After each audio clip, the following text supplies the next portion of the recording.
বিসমিল্লাহির রহমানির রহিম। আজকে আমাদের বাংলাদেশের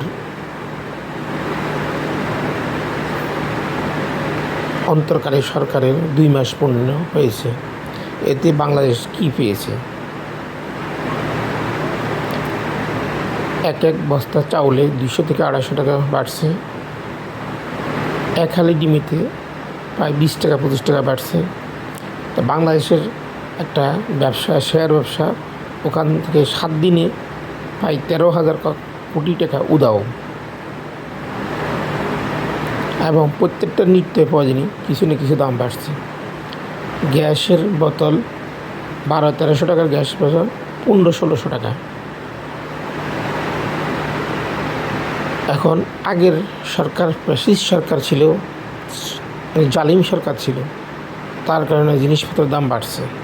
এখন এই বর্তমান সরকারকে আমরা কি বলতে পারি?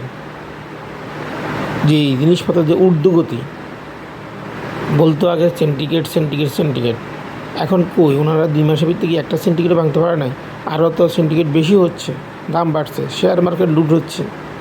তাহলে জনগণ কোথায় যাবে? আগে তো শেখ হাসিনা খারাপ ছিল, এই কারণে এদেশের জনগণ বিতাড়িত করে ওনাকে বাইরে পাঠাইছে। এখন আপনাদের কাছে প্রশ্ন, মেধাবী ছাত্রছাত্রীদের প্রশ্ন এবং সমন্বয়কারী যে 6 মেধাবী ছাত্র, তাদের কাছে প্রশ্ন, আপনারা কি ব্যবস্থা নেবেন?